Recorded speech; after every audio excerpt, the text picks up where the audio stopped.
Hi, it's Nikki Williams from Happy Hormones for Life, and today I've got in my studio Cai Graham from CaiGraham.com, and she's a parenting expert.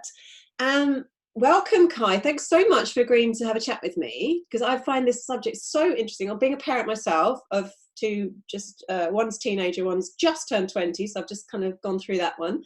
But you know, these teenage issues and parenting issues are, they come up time and time again. It's just, they never give you any kind of guidebook, do they? So I'm really, really interested to hear what you've got to say about this issue, particularly for women as in their 40s as they're going through sort of perimenopause and menopause. But before we go into that, tell us a little bit about your story and why you do this amazing work. Nikki, thank you for this opportunity, and hello everyone out there.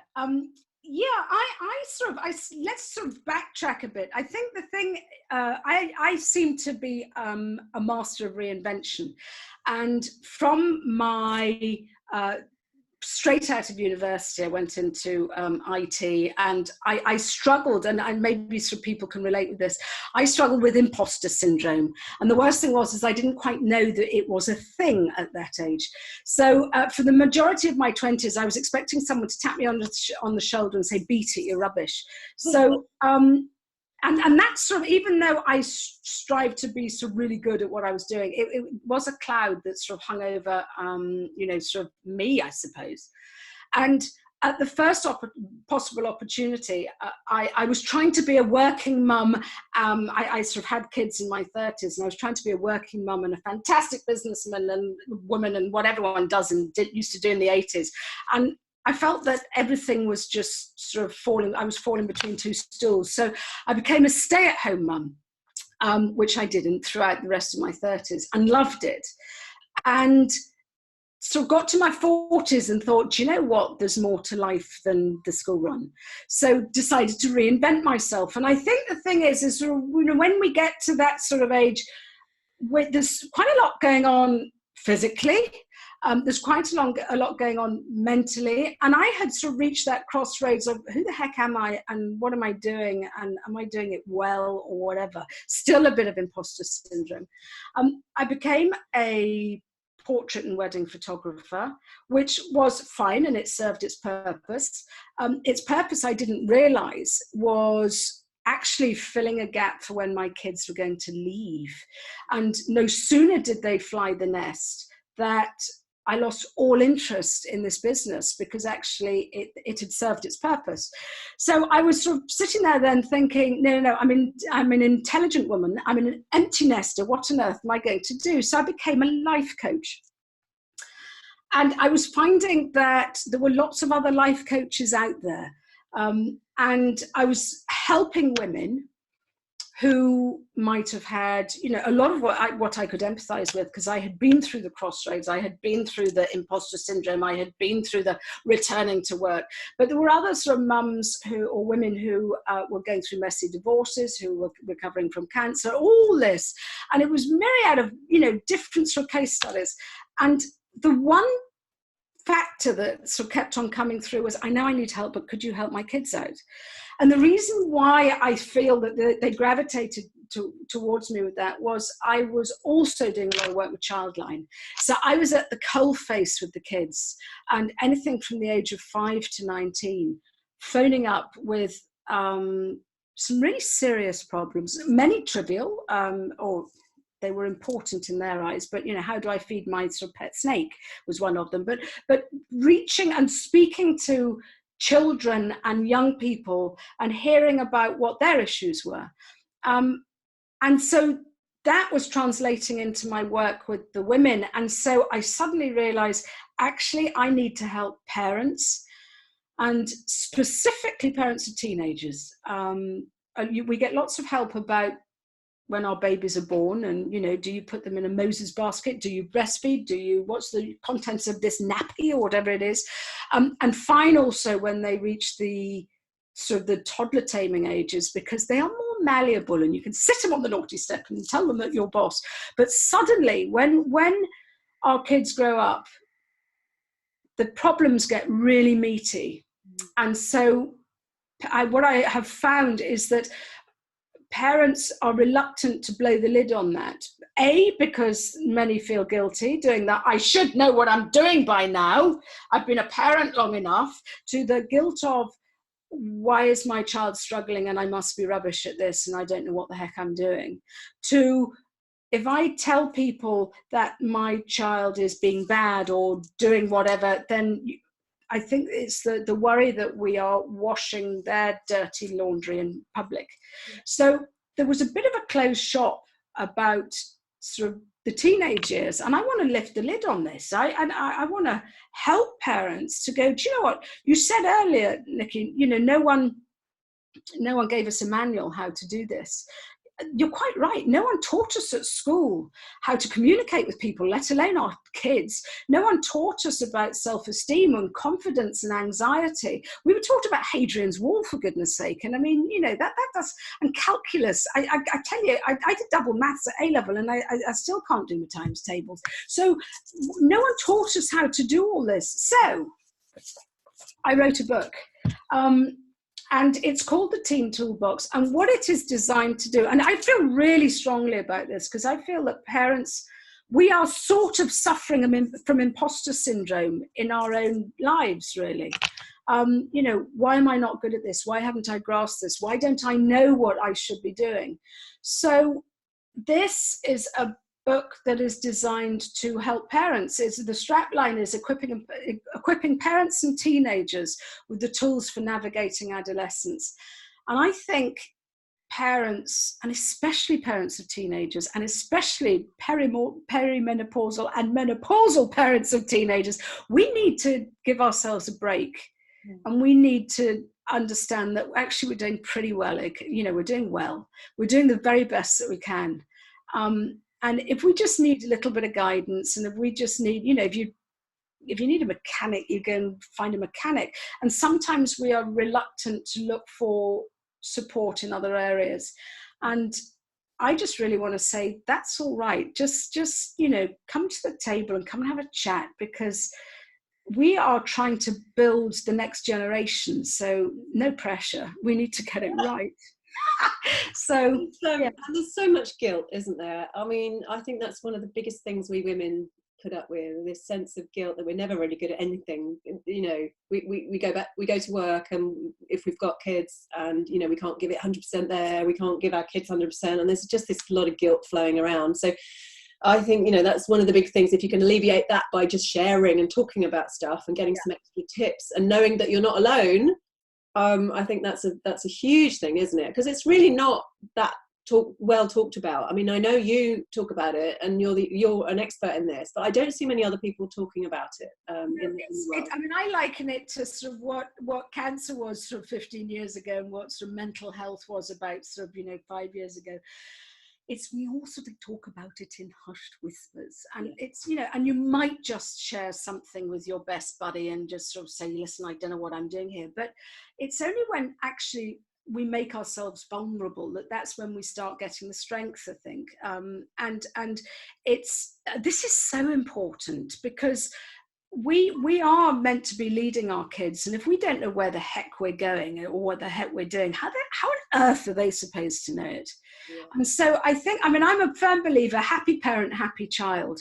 So it all sort of starts here. It all starts, you know, with us, really. We have to lead the way, don't we? And I think one of the issues in these modern days is that women are having kids a little bit later. And in the old days, you know, the teenage years would be reached in your while you're in your early mid-30s.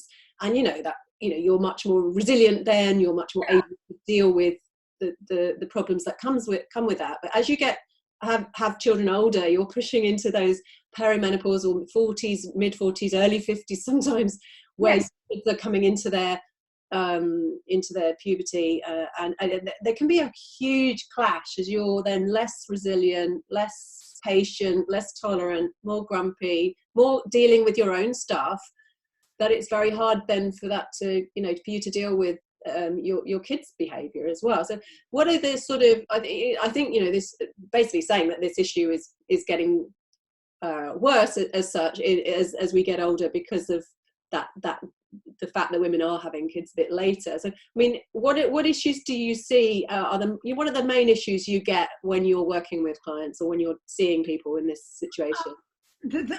I did a poll just recently because I was sort of, interested in finding what the buttons were that were being pressed in sort of different families. And do you know what? The majority of it was to do with self-esteem and to do with communication. A poll that I ran in my Facebook group, it was basically, what is your biggest challenge at the minute? And, how should we address it?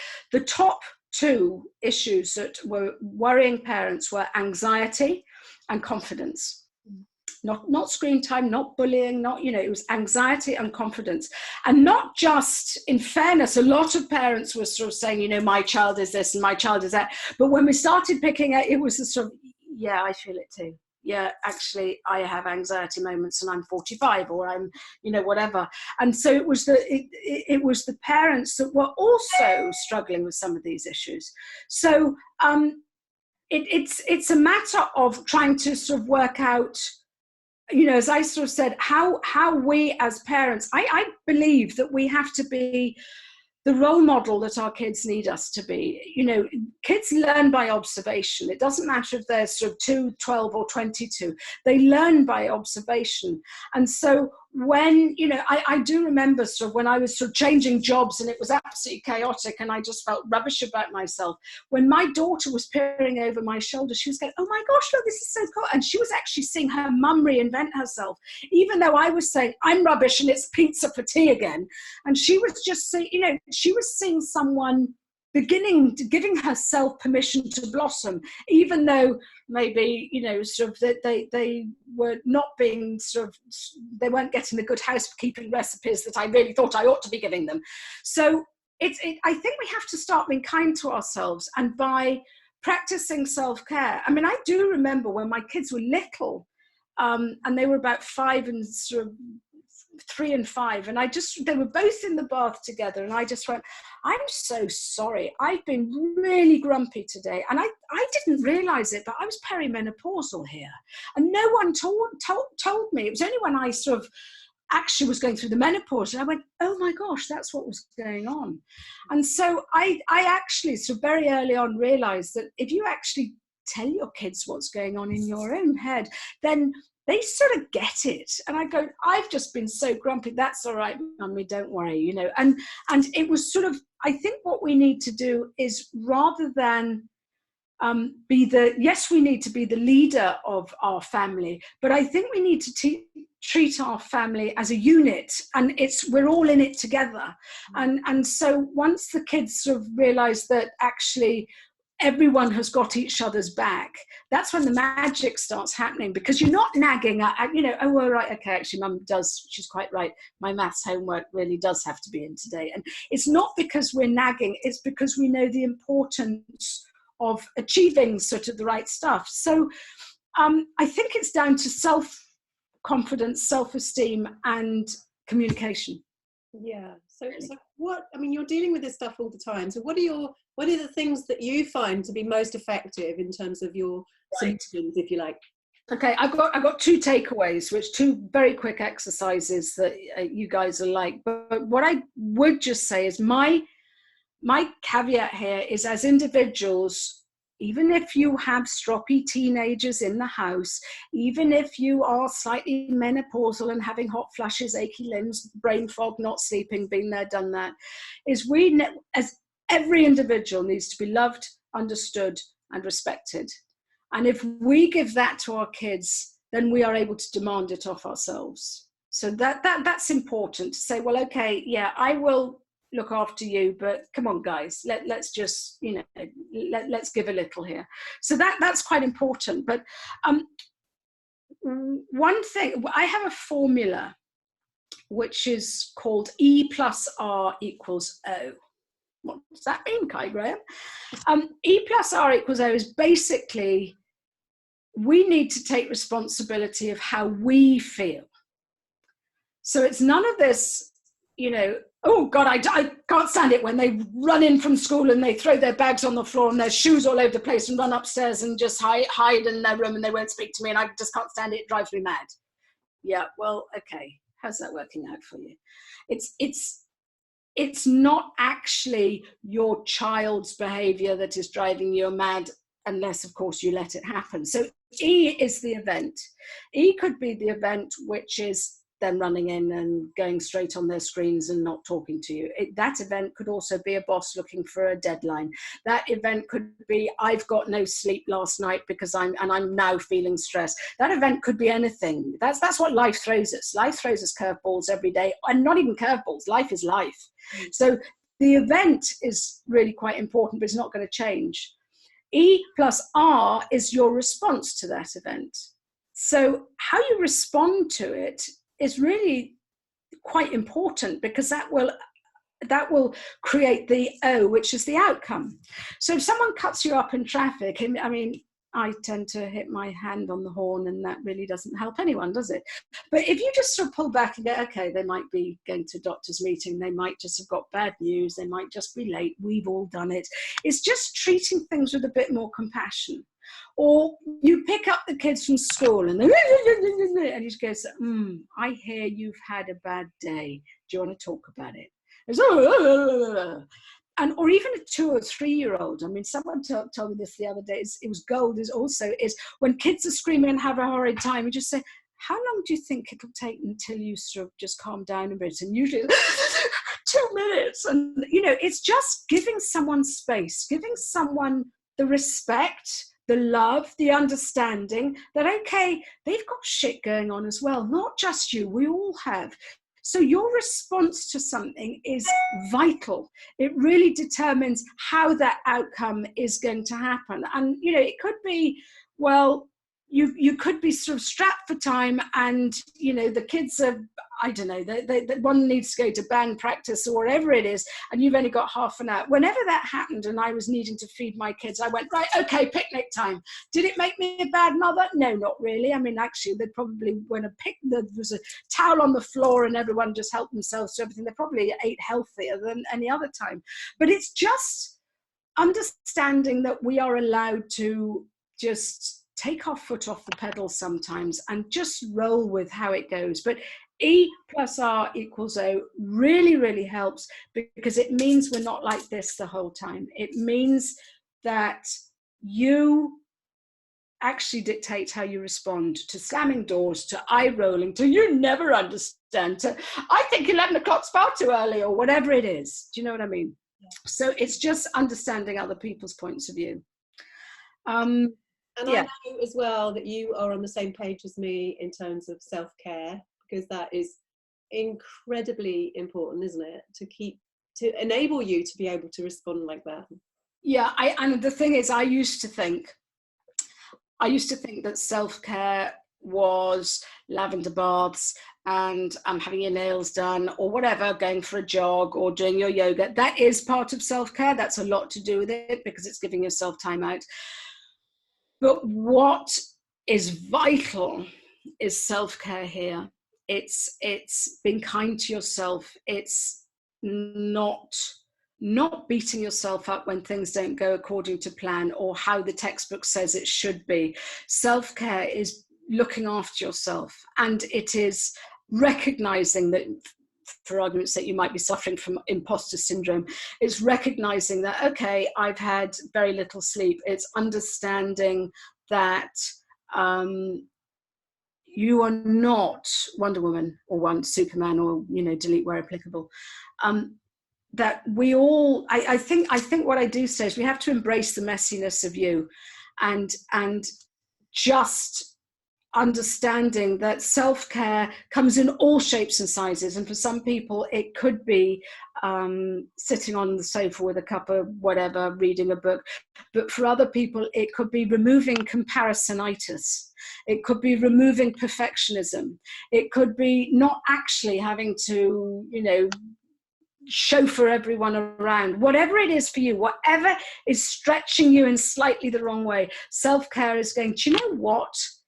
I count 2, and I'm going to put myself back on the agenda, because as mums specifically, we don't do that very much. We tend to look after everyone else, and especially in your 40s and 50s, not only are you going through menopause, not only are you going through hormonal children, we're actually, a lot of us are in that sandwich generation where we have parents who are demanding our time more.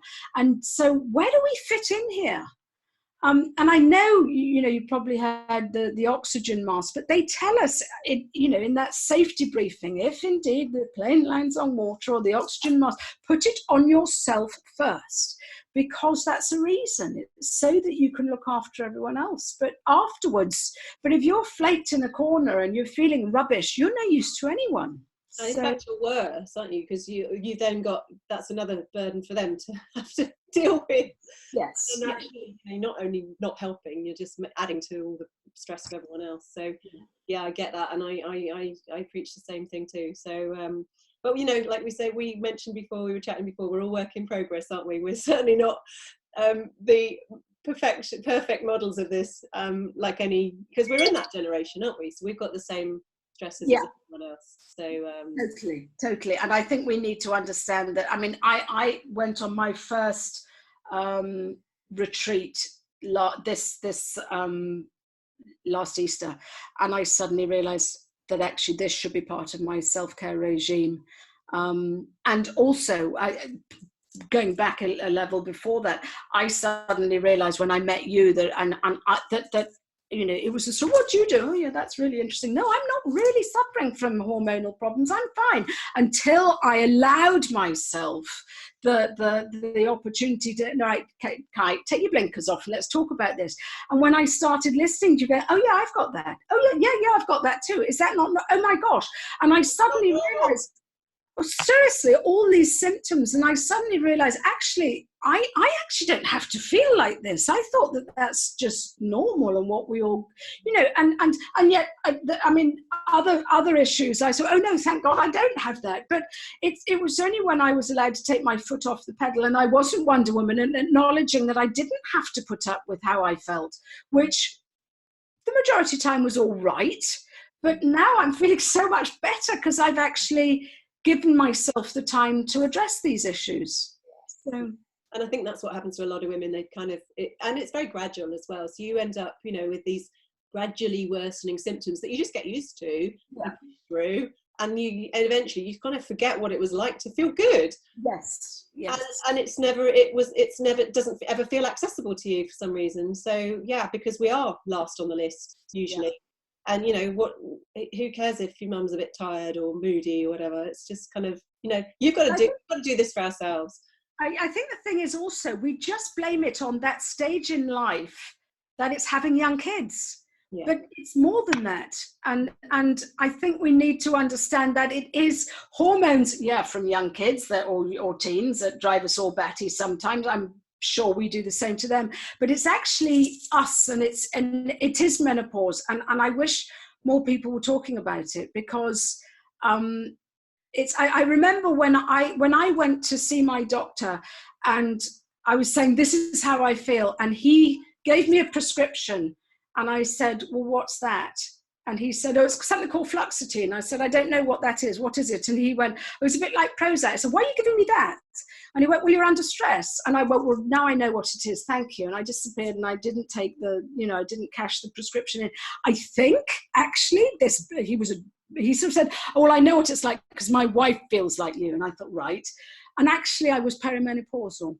And yet... And that is pretty much a standard treatment for a lot of perimenopausal, because they don't give you HRT, so they'll just give you an antidepressant. So that's a whole nother topic. We could go there another day. Yeah.